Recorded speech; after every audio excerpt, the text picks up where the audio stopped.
The Bean Trees by Barbara Kingsolver. Chapter 4, Tug Fork Water. Luann's grandmother Logan and Luann's new baby were both asleep in the front room with the curtains drawn against the afternoon heat. For the last 2 weeks, Granny Logan had stomped around the house, snapping the curtains shut just as fast as Luann could open them, until finally Luann gave up the effort and they all moved around in the gloom of a dimly lit house. "You'd think somebody had died instead of just being born," Luann complained, but the old woman declared that the heat was unnatural for January and would cause the baby to grow up measly and unwholesome. When she woke up, Granny Logan would deny she had been sleeping. She had said she only needed to rest her eyes for the trip back to Kentucky, 3 days on the Greyhound. In the kitchen, Ivy Logan and Luann were packing a paper bag with bologna sandwiches and yellow apples and a mason jar of cold tea. Ivy's heavy arms and apron-covered front moved around like she was the boss, even in her daughter's unfamiliar kitchen. Under her breath, she hummed one line of a hymn.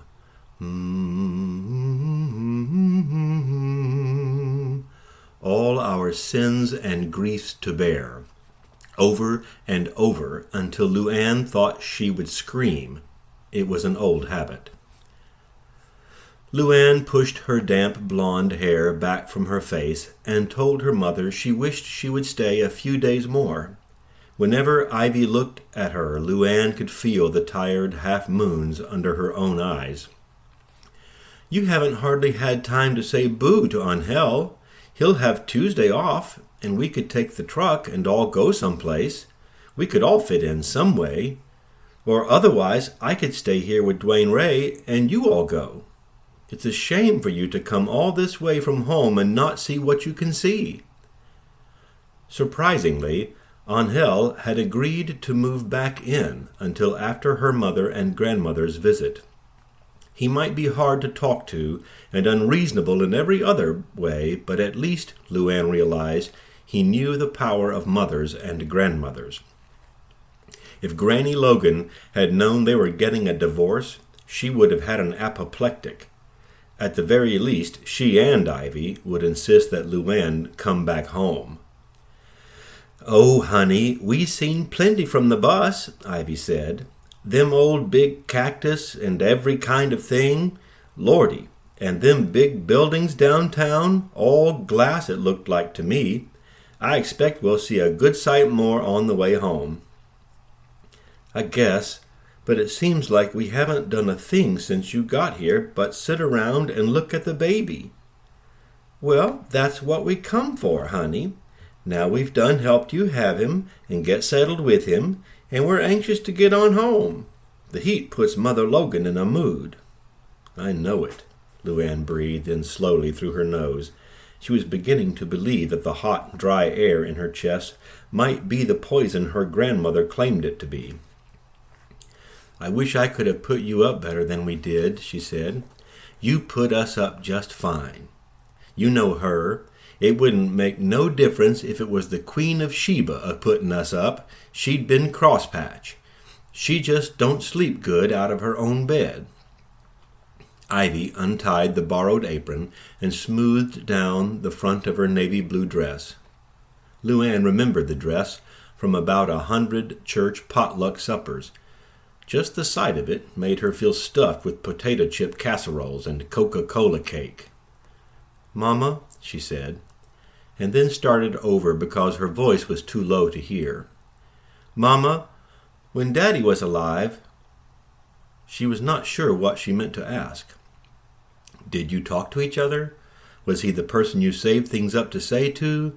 Or was it like now, a house full of women for everything, for company?" Ivy was not looking at her daughter, but her hands were still, for once. "Did Granny Logan always live with you from the beginning?" Ivy peered into the brown bag and then rolled the top down tightly. "Not her with us. We lived with her." Is that how you wanted it? Luann felt embarrassed. I guess I always thought it would have been something to go off on our own, like you done. But there was so much work in them days, no time for fun, and besides, I'd have been scared to death out someplace all by myself. It wouldn't have been all by yourself. You would have been with Daddy. I suppose, Ivy said, but we didn't think about it that way.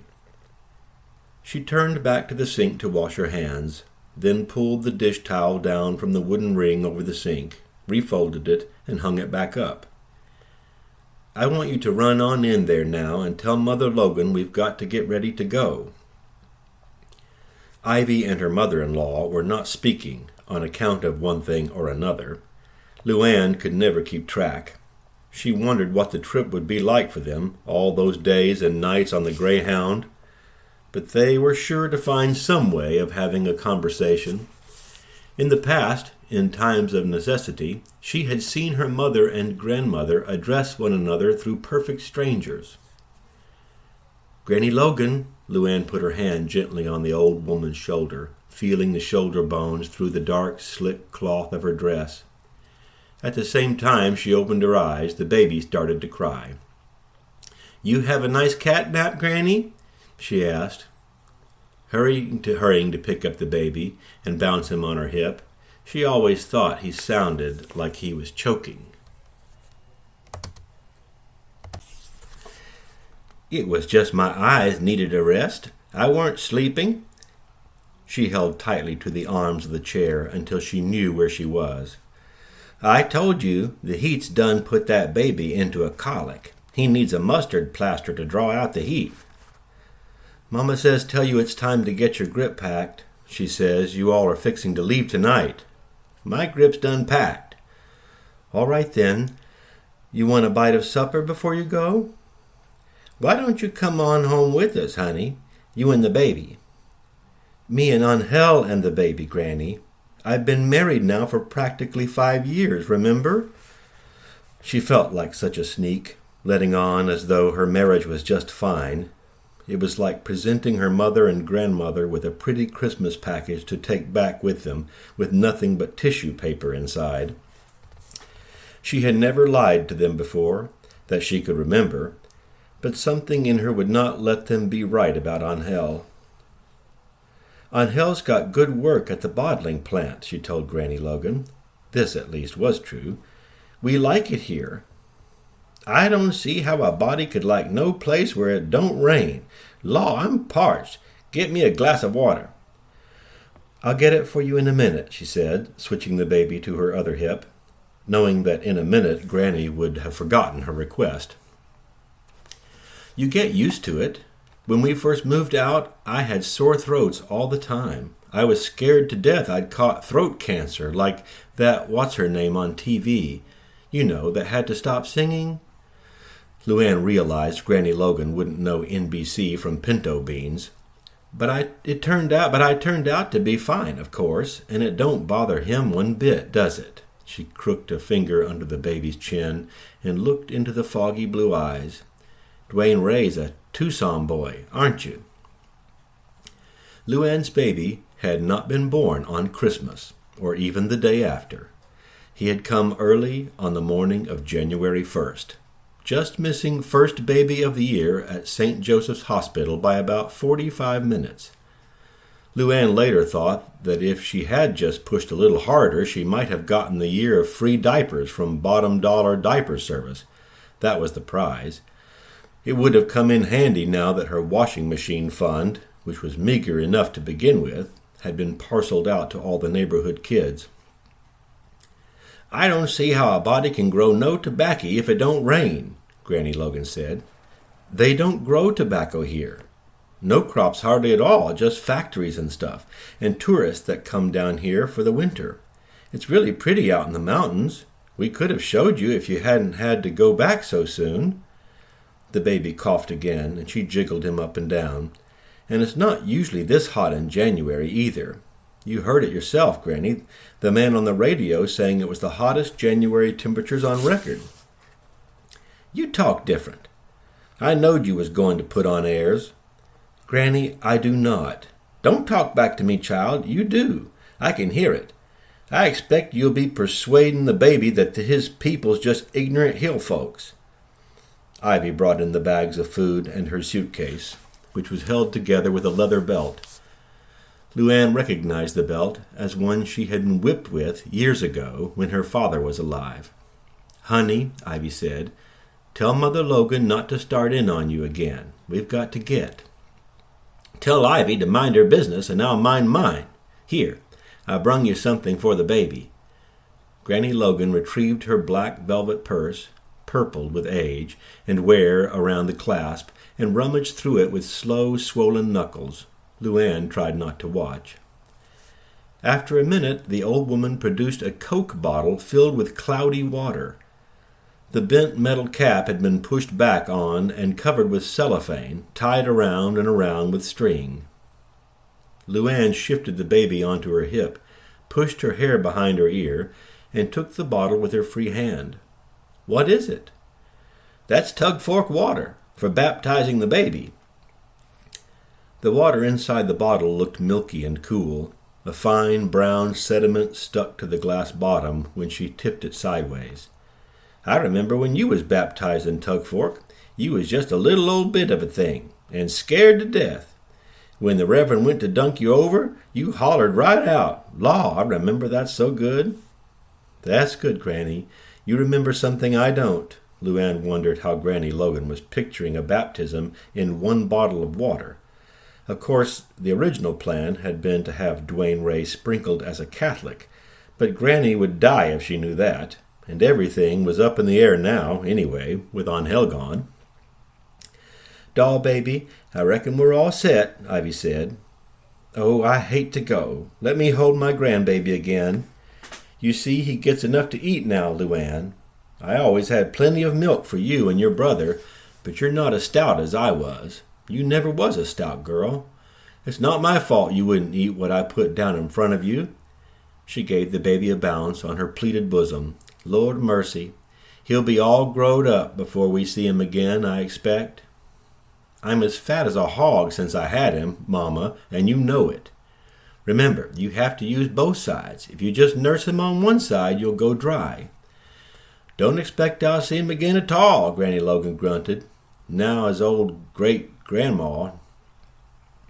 Mama, I wish you'd wait till Angel gets home and we could drive you down to the station. You're going to get all confused if you try to take the bus. You've got to change downtown. The way they had both managed to avoid Angel, he might as well not have moved back in.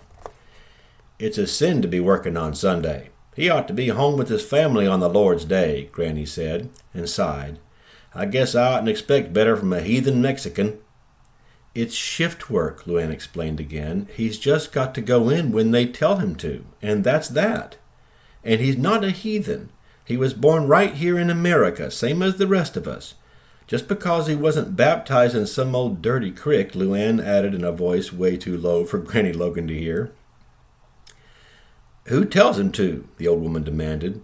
Luann looked at her mother. We'll manage, with the bus and all, Ivy said. That don't make it right, do it? Just because some other heathen tells him to work on the Lord's Day. Luann found a scrap of paper and wrote down the name of the stop and the number of the bus that they would have to take downtown. Ivy handed back the baby and took the paper. She looked at it carefully before she folded it twice, tucked it in her purse, and began helping Granny Logan on with her coat. Granny, you're not going to need that coat, Luann said. I swear it's 80 degrees out there. You'll swear yourself to tarnation if you don't watch it. Don't tell me I'm not going to need no coat, child. It's January. Her old hand pawed the air for a few seconds before Ivy silently caught it and corralled it in the heavy black sleeve. Luann, honey, don't let him play with that ink pen, Ivy said over her shoulder. He'll put his eye out before he even gets a good start in life.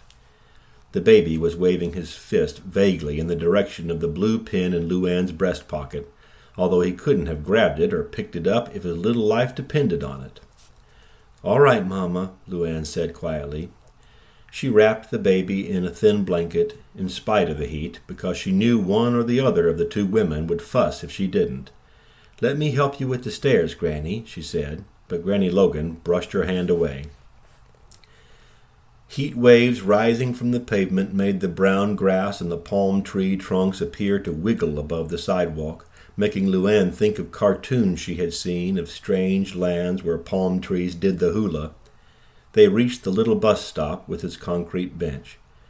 "Don't sit on it," she warned. "It'll be hot as a poker in the sun."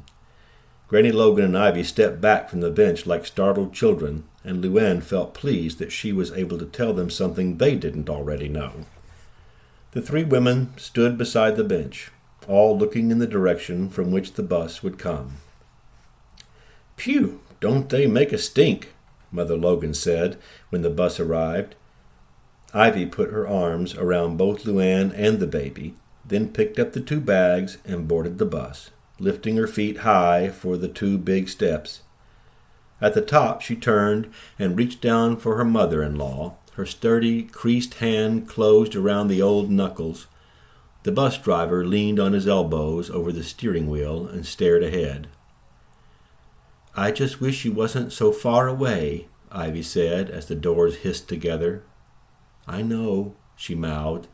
"Wave bye to your great-grandma, Luann told the baby. But they were on the wrong side to see. She imagined herself running after the bus and banging on the door, the bus driver letting her climb up and settle herself and the baby onto the wide seat between her mother and grandmother. "Tell your mother to hand me that jar of tea," Granny Logan would say to her. "I'll be dry as an old stick fence before we get back to Kentucky." 1 block down and across the street, old Bobby Bingo sold vegetables out of his dilapidated truck. Luann had been tempted by his tomatoes, which looked better than the hard pink ones at the grocery.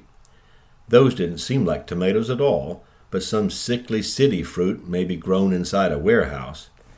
She had finally collected the nerve to ask how much they cost, and was surprised that they were less than grocery tomatoes. On her way home, she made up her mind to buy some more. "Hi, tomato lady," Bingo said. "I remember you." She flushed. "Are they still 45 a pound?" "No, 55. End of the season." "That's okay," she said. "It's still a good price." She looked at every one in the box and picked out 6, handing them to the old man one at a time with free hand. With her other hand, she adjusted the baby on her hip, taking extra care, as she had been instructed, to support his wobbly head. "Your tomatoes are the first good ones I've had since back home." She felt her heart do something strange when she said back home. Bobby Bingo had skin like a baked potato. A complete vegetable man, Luann thought, though she couldn't help liking him. He squinted at her. "You're not from here." "I didn't think so." He shook out a wad of odd-sized plastic bags, chose one with red letters on it, and bagged the tomatoes. 75, he said, weighing them up and down in his hand before he put them on the scales. "And an apple for Johnny," he said, picking out a red apple and shaking it at the baby. "His name's Dwayne Ray, and he thanks you very much, I'm sure, but he don't have any teeth yet," Luann laughed. She was embarrassed, but it felt so good to laugh that she was afraid next she would cry. "That's good," Bingo said. "Soon as they get teeth, they start to bite. You know my boy?" Luann shook her head. "Sure you do. He's on TV every night. He sells cars. He's a real big guy in cars." "Sorry," she said. "I don't have a TV. My husband took it to his new apartment."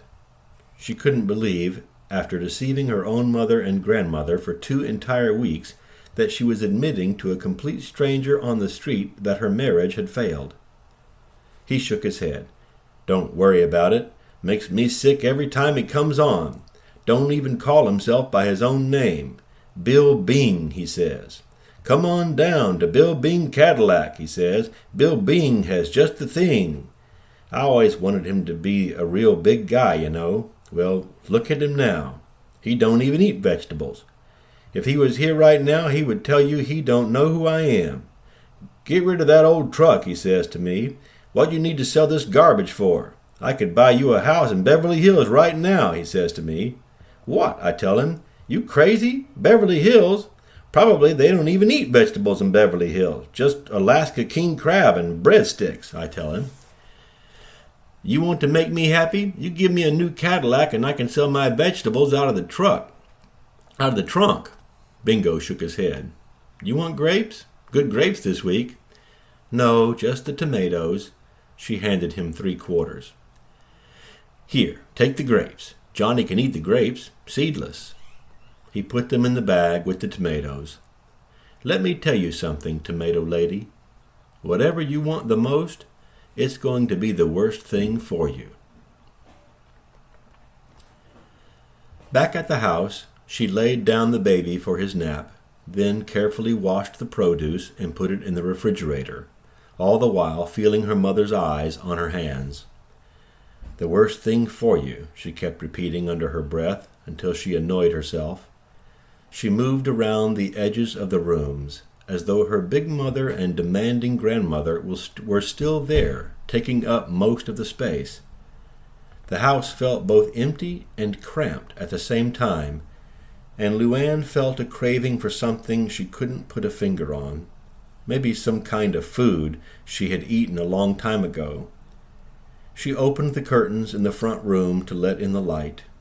The sky was hard and bright, not a blue sky full of water. Strangely enough, it still surprised her sometimes to open that window and not see Kentucky. She noticed the Coke bottle sitting on the low wooden bureau with 2 of Granny Logan's hairpins. The old-fashioned hairpins gave her a sad, spooky feeling. Once she had found a pair of her father's work gloves in the tobacco barn, still molded to the curved shape of his hands, long after he was dead. The bottle had leaked a wet ring on the wood, which Luann tried to wipe up with the hem of her jumper. She was concerned about it staining, since the furniture wasn't actually hers. The house had come furnished. She thought for a long time about what to do with the bottle, and finally set it on the glass shelf of the medicine cabinet in the bathroom. Later, while she was nursing the baby in the front room, she closed her eyes and tried to remember being baptized in Tug Fork. She could see the child in a white dress, her sunburned arms still at the elbows, and could hear her cry out as she went over backwards, but she could not feel that child's terror as the knees buckled and the green water closed over the face. The strong light from the window took on a watery look behind her, closed eyelids, and she could see it all perfectly, but couldn't feel it. She thought of her mother and automatically switched the baby to her other breast. She was still nursing when Angel came home. She opened her eyes. The late afternoon light on the mountains made them look pink and flat like a picture postcard. She heard Angel in the kitchen. He moved around in there for quite a while before he said anything to Luann, and it struck her that his presence was different from the feeling of women filling up the house. He could be there or not, and it hardly made any difference. Like a bug or a mouse scratching in the cupboards at night. You could get up and chase after it, or just go back to sleep and let it be. This was good, she decided. When he came into the front room, she could hear the jingle of his leg. "They gone?" he asked behind her. "Yes." "I'm packing my shaving stuff," he said. Angel had a mustache, but shaved the rest of his face often, sometimes twice a day. "Did you see my belt buckle? The silver one with the sheepshank on it?" he asked her. "The what on it?" "Sheepshank. It's a rope tied in a knot." "Oh, I wondered what that was on there. So did you see it?" "No, not lately, I mean." "What about my Toro's cap?" "Is that the blue one?" "Yeah. You left that in Manny Cuoro's car, remember?" "Damn it, Manny moved to San Diego." "Well, I can't help it. That's what you did with it." "Damn." He was standing close enough behind her so that she could smell the faint, sweet smell of beer on his breath. It was a familiar smell, But today it made Luann wonder about bars and the bottling plant and the other places Angel went every day that she had never been. She turned her head in time to watch him leave the room, his work shirt rolled up at the elbows and dirty from doing something all day. She did not know exactly what. For a brief instant, no longer than a heartbeat, it felt strange to be living in the same house with this person who was not even related to her. But of course he's related. He's my husband. Was my husband. "What the hell is this?" he called from the bathroom. She leaned back in the rocking chair where she sat facing east out the big window. "It's water from Tug Fork, the crick at home that I was baptized in. Me and I guess practically everybody else in my family. Granny Logan brought it for baptizing Dwayne Ray. Wouldn't you know she'd bring something weird like that?" She heard the chugging sound of the water as he poured it down the drain. The baby's sucking at her breast felt good, as if he might suck the ache right out of her.